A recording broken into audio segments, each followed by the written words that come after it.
Hey, this is Sounds on Vinyl, and this week we've got Ace Frehley, Skid Row, and all kinds of other good stuff in the news.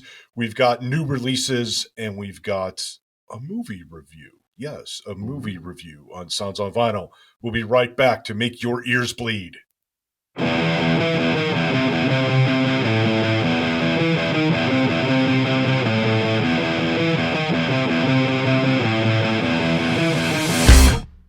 Hey, my name, as always, is Phil Boyer, and with me from across the vast open sea is my brother from another mother, rock star extraordinaire, lead singer of a few bands. Of a few bands. Of a few bands. Mr. Mike Svensson. Mike, what the hell do you have in your little new release pile of vinyls over there? What do you got over there? Oh man, I think we're gonna start with something good. There was this is pretty cool. This is a pretty cool story. There was a guy. I think he was in. Oh shit! I shouldn't know this. I think it was Dallas. It was Dallas. Yes, Dallas, Texas. He's a record store owner. A huge Alice Cooper fan. So Dennis Dunaway, who used to be in the original Alice Cooper group, he just released a book uh, where he talks about all the crazy stuff that went on with the group back in the day. Back in they started like 1969, I think, and it was Dennis Dunaway, Neil Smith, uh, Michael Bruce, and Glenn Buxton, I think. Yeah, that's and Alice, of course. That was the original Alice Cooper group. So, um, he this guy he talked to Dennis and he said, "Wouldn't it be cool if?" Because Glenn Buxton, he died a couple of years ago. So it was Michael Bruce, Neil Smith, the drummer, and Michael Bruce plays guitar, and Dennis Down on bass guitar. So he said, "Wouldn't it be cool if you asked your buddies if they could like come down to the record store and just maybe you could jam on something cool?" And he said, "Sure, I'll ask them," and they were on board. So he thought that he looked at Alice Cooper's tour itinerary and he thought, well, he is nearby the day before my event, and he's going to come to Dallas that following day. So he had a layoff day on the day of the event at the record store. So he asked Dennis, couldn't you ask Alice if he would like to join? Thinking that maybe there was a chance. And when Dennis called Alice, he said, "Sure, I'll do it. We have a day off, so it's gonna be cool. And give me the address and where it's at." So and he came down. Actually, he came down, and he had Ryan Roxy, his guitar player, with him, filling in for the Glenn Buxton who died. So and of course, the dude recorded it, and it became a record store day release. I think it was like 2018, 19, something like that. And it sold out in like record time. I mean, it was nuts. You couldn't get a hold of it. So I missed out, of course. Only a few copies, but they re-released it live at There you the go. AstroTurf in Dallas, the original Alice Cooper group. And this is really, really awesome. I'm a huge Alice Cooper fan, so for me this is like great. We got Caught in a Dream, Be My Lover, I'm 18, It's My Body, No More Mr. Nice Guy, Under the Wheel, School Sauce, Elected, and Desperado.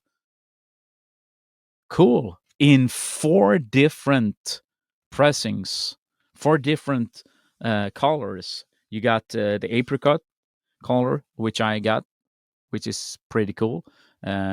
Curacao, gold, and glow in the dark. And you Glow in get the dark. even get a DVD with them, and you Oh, can see wow. pictures here, which I think is pretty cool. If you're watching on YouTube, if you don't, buy the damn record, won't ya?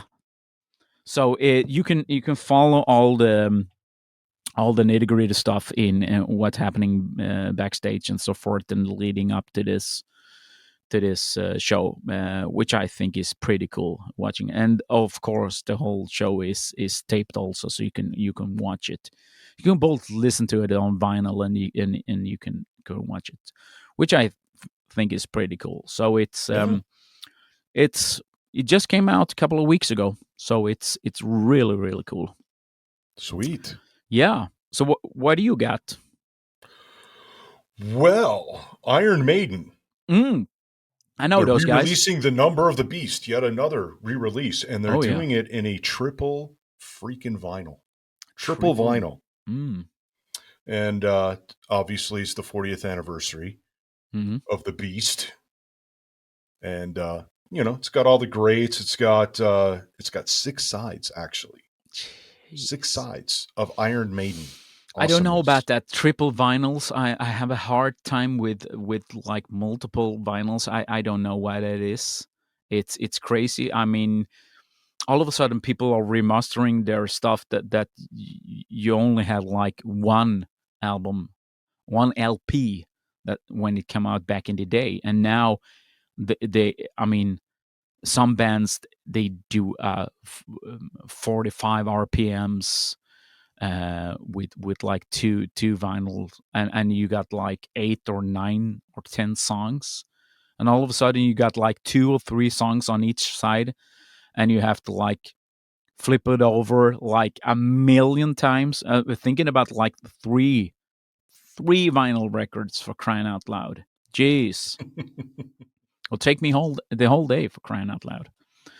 I mean, if it was like, I mean, I understand like a double live album. Of course, it has to be. It's like 18 songs or something like that. But doing a triple But vinyl yeah, but record. see, this isn't what you're talking about. This is actual. There's like 10 songs on each side or whatever it is. They've got some Oh, live stuff. They've got oh, cool. some. I don't know if there's demos or what, but yeah, there's a lot Oh, of different stuff on it. cool. They're So giving us the full Monty. yeah, I so like it's six Maiden. discs of like multiple songs, and yeah, it's like full of kick ass, man. Cool. It's That's awesome. great. Yeah, I can't wait for that. No, I have That's to gonna be buy that fun. one. Okay, cool. It's only $60 too, so Only it's 60 cheap. bucks. It's cheap. Yeah, Really for cheap. 6 records, I mean that's like $10 a record. Yeah, you see, for It's not you too bad. it's cheap because you only have to buy one album. I mean, so when is it going to be released? It's sort of like late October. I mean, do we know? Uh, so, and in that period of time, how many records do you think it's up on my list for that? Like 60, 60, 60, 60, 60. I got like 4 or 5 records. So I you know, can do I the know. math. You're the maniacal collector over here You that's got see? to have You see? 20 versions of everything, and yeah, yeah, I get you. I get Yes, you you. You see? got to have the UK release, the Swedish release, the US Yes. release, the Japanese release. Yes. And then there is like Saxon releasing an album, there's Ozzy releasing an album, there is Wasp releasing an album. So you see, we're talking about like easily 45,000 records in one week that I have to buy with multiple copies and from multiple countries in all over the world. So they come piling up with in a truck uh, on my lawn. They're Oh tipping it man. over. Oh jeez. Oh Oh, jeez. oh, maybe not. What else you got for the news here, man? Oh yeah. Do you know that dude S. Frehley from a band called Kiss? Yeah, yeah. He's I've always heard of them. blabbing his mouth. I've heard of him. I Yeah. I love the dude. He's a great guitar player. I mean, those first albums with Kiss, it's you know me being Hmm. a Kiss fan. I mean, the original four, there is nothing like it. But then you got like all the drugs and all the alcohol that made a mess of everything. So still to this day, um, you, you're not satisfied because you got the boot, or maybe you were asked to leave. I don't know, because you couldn't stand up. I mean, literally, you couldn't stand up. You wouldn't show up to record stuff in the studio. Maybe you missed like 6 flights because you're going on your own to the venue. 6 flights. So, and all of a sudden, Paul and Gene said, "Well, we had it. We did a reunion tour. It's just like the '70s. Nothing has ever changed. So we're bringing in a new guy. So we're bringing in a guy called Tommy Thayer, who puts on Ace's makeup because it's a business." And now Ace Frehley has yapped about this for a long time, how he thinks that it's not fun to watch Tommy Taylor play the stuff because he gets everything right. He does all my licks note for note, and he got no personality, and he sucks. And he why is he using my makeup and so forth? And now he changed shit up, and he said, "Well, speaking of other guitar players in Kiss, Bruce Kulick, now there's a guy for you." And people are going, "Okay, what's going on here?" And all of a sudden he celebrates Bruce Kulick. Well, he took all my parts and all my stuff that I did back in the day, and he transformed it and did it by his own demise. I mean, he did some different notes here and there, and it's much more lively. It's much more personal. It's way better than Tommy Thayer. So I think they would be a better fit if Bruce Kulick were the guy instead. And I'm thinking, what's the point of all this? Now Bruce Kulick has gone out and said, I think that Kiss did the right choice in putting Tommy Thayer in Ace's makeup. He does a great job. Because Bruce is Bruce. He's always been in the Kiss family since they did the reunion. He's always been called upon by Paul and Gene to, hey, we got this project, you want to come over? Hey, we're doing this show here, we want to come over? Hey, we're doing this Kiss Cruise, you want to come over? All the time. and and of course he's not going to say a bad word about Tommy Thayer. He's not stupid, and he's not a drunk either, even though Ace Frehley is sober. So he say, I don't know.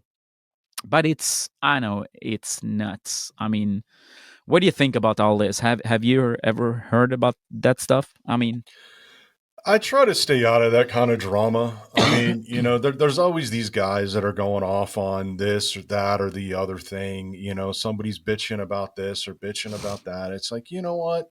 How about you just shut the fuck up? yeah, you see, you're not Nobody in the gives a band shit. anymore. It's like Nobody Dave gives a shit. Mustaine, for crying out Yeah, all loud. these guys You bitching about the haven't been in past and Metallica since 1981. Could you give it a rest? Jeez, what yeah, the fuck?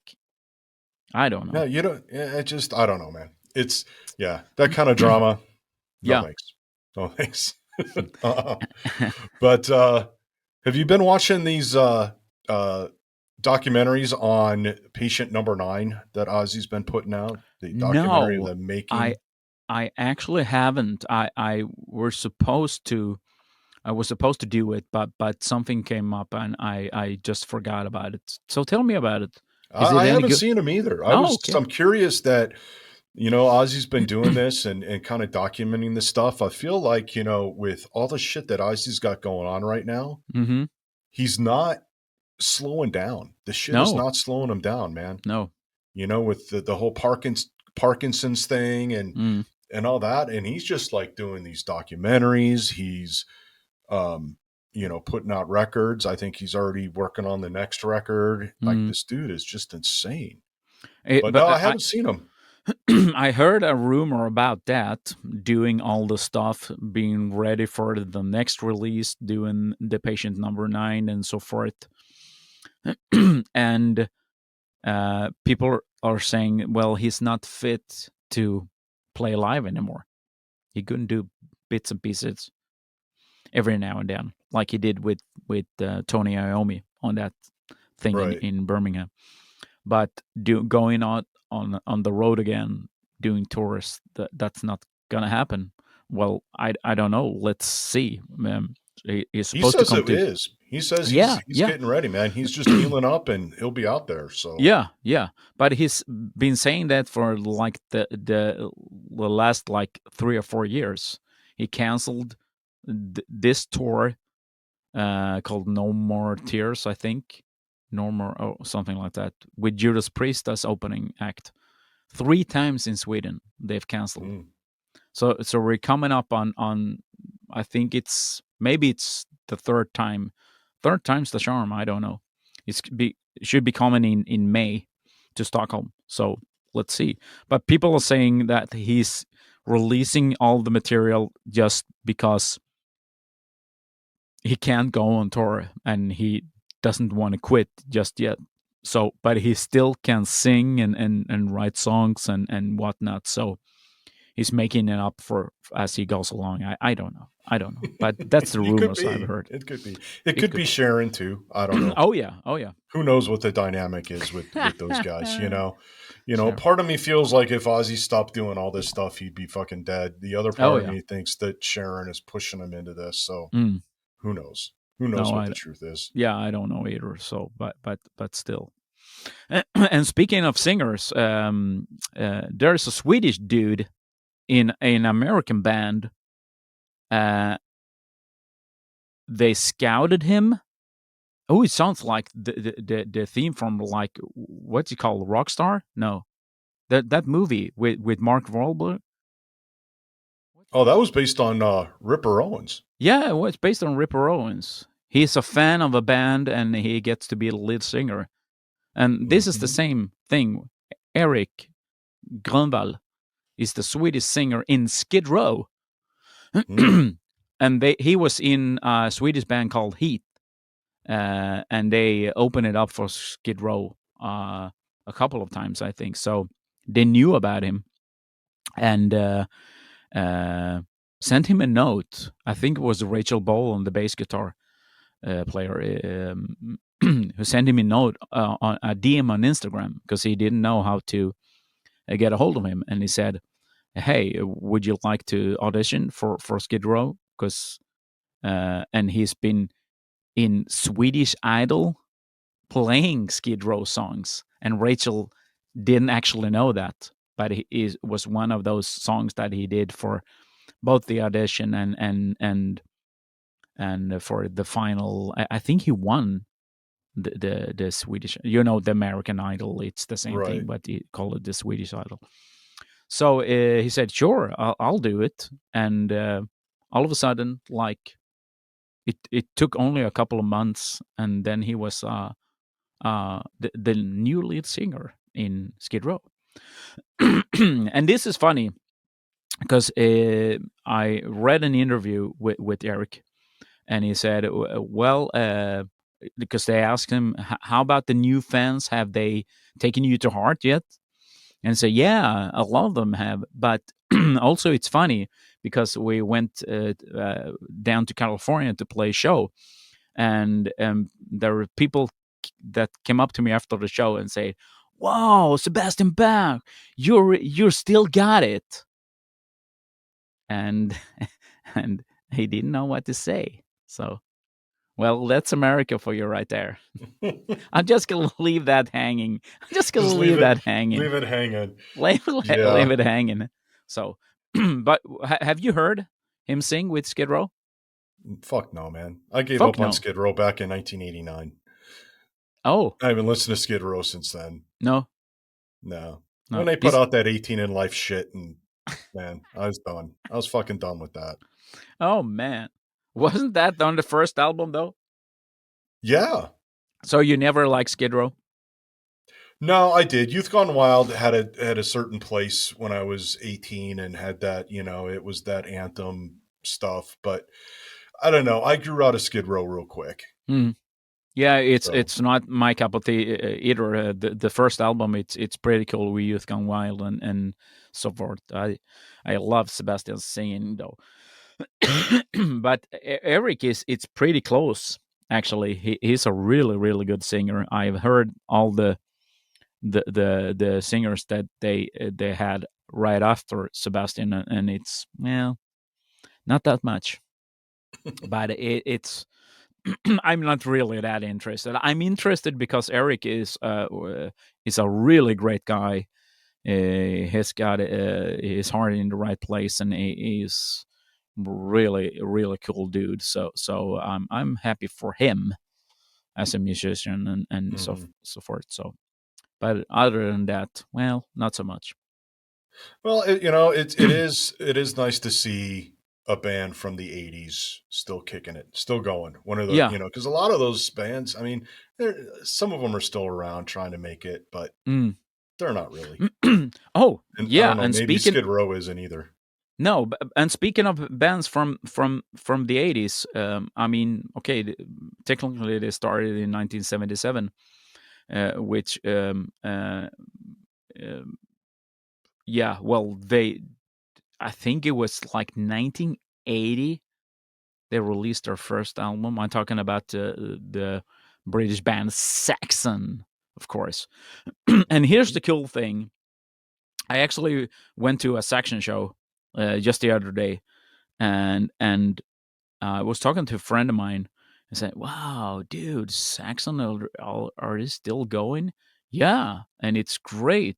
I watched them at Sweden Rock Festival, and they kicked ass, playing one of those big stages, and there was packed. The crowd was packed in front of the stage, and they're real funny to look at. That I mean, they got their they're really British, so they don't like it's there's something going on there which I think it's cool. I mean, Biff Byford, the singer, is like 71 years old, and Damn. he's headbanging and he's doing his stuff, and he's so freaking cool, that dude. I mean, they played for almost like 2 hours, which I think is really cool.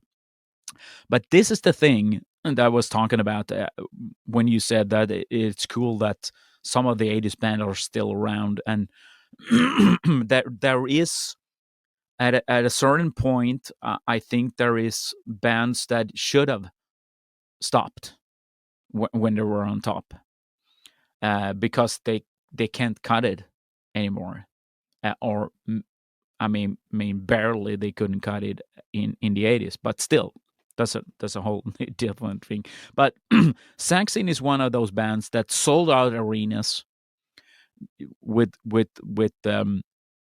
I mean, you got like Wheels of Steel, you got like Crusader is a great album, you got Strong Arm of the Law, and so forth.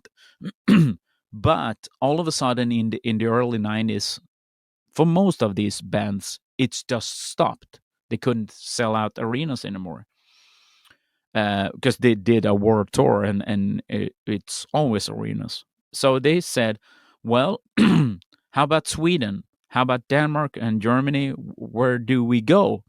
Well, in Sweden, you're only you're selling out clubs. Okay, cool. Let's do that. Okay, so when you go to Germany, you get to go to the bigger venues because you sell like tickets for like between 10 and 12,000. Show up. Okay, cool. Let's do that. How about Denmark, yeah, it's still clubs. So they're moving around. Some countries let them play. They sell huge amount of tickets, so they come play there. In Sweden, they sell out a club with like seven to 800 people, and they still come, put on a great show. But they sort of like it's leveled out for them. They don't say no to stuff. Well, we used to be big, man. We're not playing clubs anymore. That's just lame. No, they're saying, okay, the fans want us to come. 700 people has bought tickets the other day to KB in Malmo in Sweden. Let's go. Let's do it. And they put on a great show for an hour and 45 up to 2 hours. They put on a great show, and you get your money's worth. And I think that's I mean, to be thinking like that still, 71 years old, 70, somewhere around that, Hmm. between like 65 and 70 are all the guys. That's great. I mean, that's respect, I think. Right. Yeah. What's your take on that? I think that's a great attitude to know that you've done your thing and you've, some would argue, run your course and you're done and you should give it up, but you still Hmm. got some good stuff left in you that you want to put out there for people. Yeah, I think it's great that they're saying yes to clubs and not being all, elitist and, hey, we're only going to do arenas. That's like, fuck yeah, you. Get out there yeah, for the fans. For me, if I was a musician and I'm at that age, I would rather do that. yeah, Right? I feel like you would connect with the fans, especially all your older fans. yeah, You're going to connect with them on a level that you probably never did. These guys that have been listening to you for like, 80 years, you're going to be able to connect with them. So I think that's awesome. I think yeah, that's something that I would do as a yeah. musician. And I've said this before, but it's sort of like a British thing. I mean, it's working class. It's Saxon. It's Motorhead. It's Maiden and Judas Priest and whatnot. There is something special going on there because all of a sudden Biff tells the audience, "Hey, thank you so much for buying this new album that I'm holding up here. If you're watching on YouTube, it's called Carpe Diem. It's just been Hmm. released only a couple of months ago, and it's climbing the charts in Sweden. Hmm. It's been here sort of like uh, around 2 weeks. It's not number 15 in the Swedish charts. I mean, Nice. people are still buying physical albums from a band that started in 1977 because they are thankful for people showing up. If it's 700, 500, 10,000, 20,000, they don't care. As long as people are showing up, they're thankful. And he lets us know it. From the main stage, he says, "Thank you so much for still coming out to show." I mean, there's a guy in the corner who holds up some sort of banner that it says Saxon Crusader Tour 1984. And Yeah. you can see him holding up this banner, and you see there's younger kids that are in the audience. Everybody's welcome, and they let you know it that they're grateful for you to coming up on the show, having a good time. And he's taking up his cell phone, is filming the audience, put it on Facebook, and say, "So make a lot of noise for Facebook here on our page," and people are going wild. Let the audience be part of what you're doing, and it's gonna be great. I, Hmm. I mean, it's like you said, it's great that you can still be able to do whatever the hell you want when you're at that age, and you used to be one of the biggest metal bands in the world. You're not there anymore, but you don't care. As long as you sell tickets, as long as people want to see a section show, they'll show up and they'll put on a great show. So, so that's Definitely. that. That's All right, that. cool. All right. I got something fun right now. Oh, cool. Something Let's go. fun. Fun. So, how would you like to have the ability to press your own vinyl records in your house? Oh yeah. Oh, any day. Well, this company called Teenage Engineering, they've released this PO-80 record factory that Oh. you can actually make your own vinyl at home. Now, a couple caveats. Mm-hmm. You can only do, I think it's three. Let me look at my notes here. It supports 5-inch records for cutting, supports 4 minutes or 3 minutes of recording time per side at 33 RPM or 45 RPM respectively. So you can also include a 7-inch record adapter to play back larger records. Oh, cool. So it's both a player and you can cut your own vinyl. Oh, So that's maybe we should start doing some Sons on Vinyl shorts and start pressing our own vinyl. oh, oh, that's cool. Doing It's 7 inches? 149 bucks. Huh, what? 149 bucks. I don't know Oh, what the vinyl part costs, no. but yeah, Man, that's pretty good price. great. It's really good price. Jeez. You have to look into that, man. Be able Yeah, to to press your own records. yeah. Damn, that's great. How fun would that be? Could you imagine Yeah. once I get to Sweden, you and I were sitting drinking whiskey and making records? Oh man. Damn. You know what's cool is there's a lot of newer bands, and even some of the older bands, and they're just releasing singles. I forget what band I read. I think it was yesterday. They're only going to do singles. It might Mm-hmm. be actually might be Godsmack.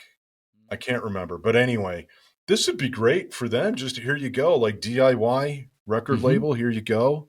We'll do our own Jeez. vinyl and Oh pop that man. out. Do it like on demand. You wouldn't have to Jeez. worry about the cost of storage and all that stuff. Oh I don't know what man. kind of quality you get. It's 150 bucks. I mean, come Yeah. on. Yeah. It can't be that great, honestly. um, But I mean, it's a cool thing, man. It's a promotional thing, at least. I yeah. mean, to be able to do that. Hey, we got a new release. You want to buy one? It's only made in like 10 copies. You Yeah. want to be the one? I mean, you could even do it like a special for like the diehard fans Oh yeah. and so forth, and do different pressings with different cover arts and so forth. Man, that would be cool. Limited editions. Talk Limited about it. edition. You do live shows, man. You record your live show, you take the single, you pop that out, you sell that in every for every venue you play. I mean, come on. It's all kind Jeez. the possibilities are endless. Oh man, let's go. Let's You have do to it. look. Let's do it. You have to look into this. Crying out loud. It's Jeez, fun. that's It's great. fun. Yeah. That's some good So, stuff. the last thing I've got, Hmm. and then we can wrap it up, but we promised a movie review. And Oh. everybody's out there like, what the fuck movie review would you do? So, this is a movie that came out a while back. Hmm. I had very little interest in seeing it. I watched the trailer and thought it was just ridiculous. But have you seen the Studio 666 No, movie? I haven't. I just seen the trailer and I agree with you. It's sort of like it's a bit corny and it's a bit. I don't know. I don't know what's going on, but still okay. So it was on like HBO or something. Mm, And my wife, she's like, okay, let's watch it. Let's give it a mm-hmm. shot. Right. Yeah. I'm like, I'm really not a Foo Fighters fan. But But I was a fan of the record that they put out as the band in the movie, you know, Oh. Yeah. because it was Yeah. like Yeah. a metal record that they did, Yeah. right? So I was a fan of that. So I'm like, all right, fuck it. We got nothing else to do. Let's If I can do it, let's watch it. Let's do it. Let's make it Mm-hmm. happen. It was actually surprisingly pretty good. Oh, For a bunch of motherfuckers that aren't actors, yeah, it's like, you guys can act better than some actors out there. It's like, it was Dave Grohl was actually really good in that. yeah. It wasn't scary, so if you're not a big horror fan, um, don't worry about it. It's really not scary. It's more, there's a lot of jokes in there, and there's a little bit of gore in there, but not a lot.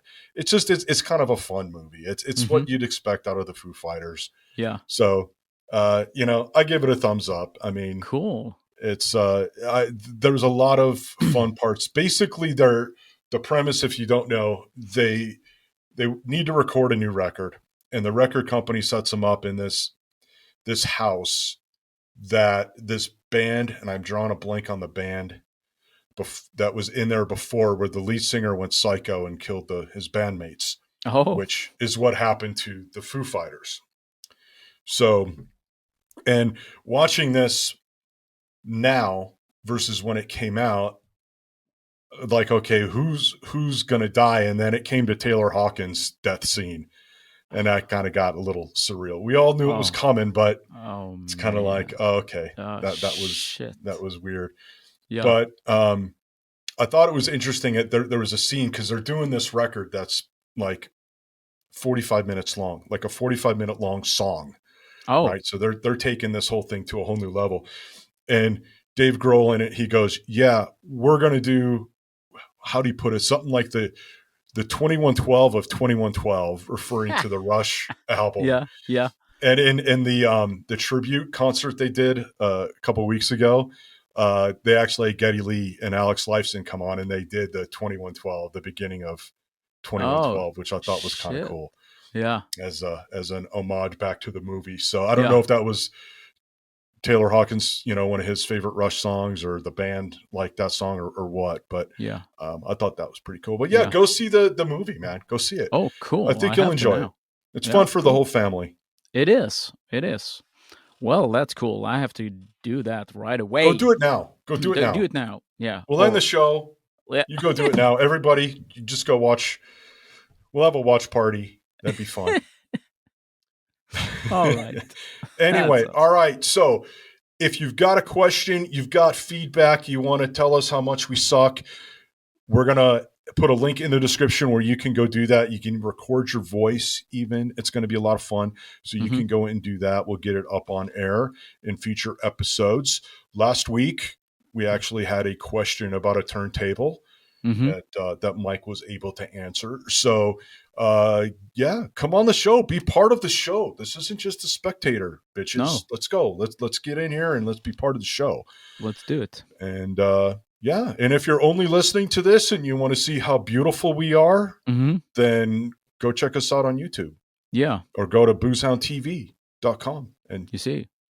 Until get next us time, there. I'm gonna fix the lighting so you can see how beautiful I am in real life. I'm looking like a horror movie now, for Christ's sakes. A horror movie. Yeah, It's Yes. Halloween coming up. That's right. Freaking That's right. Halloween. All right. And with that, Yes. any last words? Oh yeah, don't forget to check out the Sons on Vinyl on Instagram, and go to sonsonvinyl.com for all the nitty gritty stuff that you need. And we're still on Facebook if you're still on there. And that's it. That's Fucking all I got. Facebook. We're ending with Facebook. The Book of All Faces. right. Well, until next week. Later. Later.